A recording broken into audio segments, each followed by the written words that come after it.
Welcome back to the channel, guys. In this video we are going to see how a simple substitution can change a difficult question to a simpler one. So you have to sit with your copy and pen and then try this question before seeing the solution. So let's begin. Here we are given two integrals and we are asked to find the value of this integral. So we can clearly see that if we can express this integral in terms of these two given integrals, we can find the value of this. So let us first simplify this expression in the numerator. So it will be integral 0 to 1 x to the power 1 by 3 minus x to the power 2 by 3 minus x to the power minus 2 by 3 plus x to the power minus 1 by 3, and then in the denominator 1 plus x square and dx.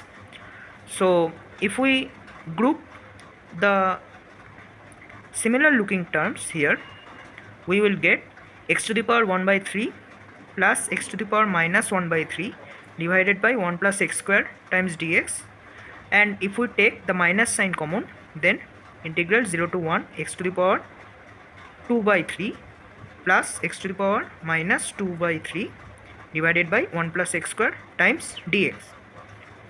Now see here, if we observe these two integrals, these are similar in their expressions.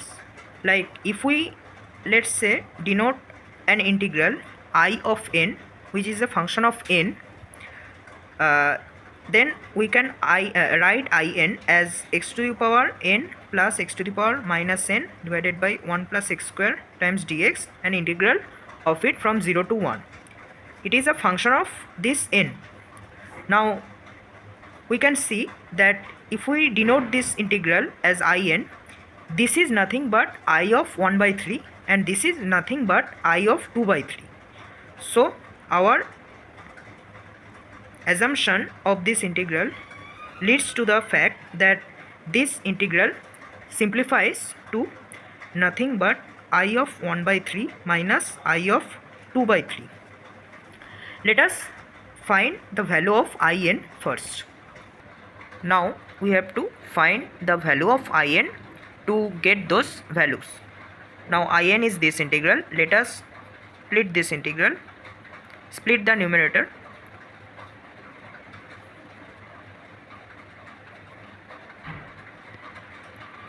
See here in the denominator there is a term containing 1 plus x square, and whenever terms like this come into play, we generally think of a substitution like x equal to tan theta.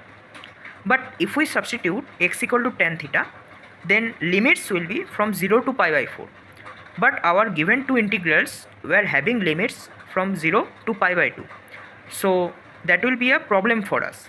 So somehow if we can convert these two integrals or the sum of these two integrals, that is in, to something which has a limit from 0 to infinity, then we can directly substitute x equal to tan theta to get our desired integrals.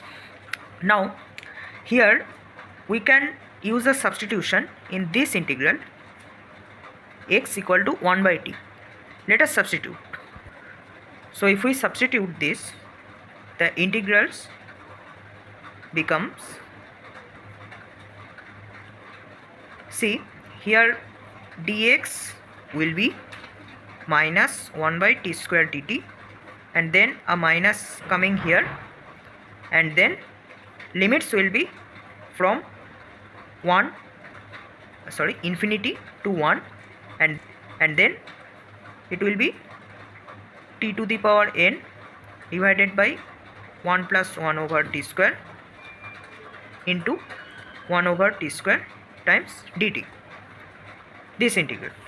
Now if we simplify this expression, then we will get, see if we here replace the minus sign with positive, then the limits will get switched. So it will become plus 1 to infinity, and simplifying this will give us t to the power n divided by 1 plus t square times dt.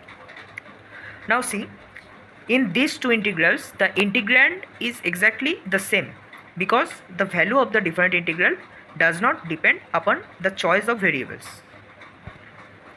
So we can observe that here the limit is from 0 to 1 and here the limit is from 1 to infinity, and the integrand is same.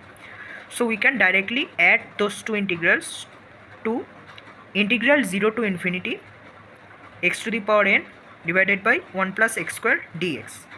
Now let us substitute x equal to tan theta. So if we substitute x equal to tan theta, then dx will be sec square theta d theta, and sec square we can write as 1 plus tan square theta.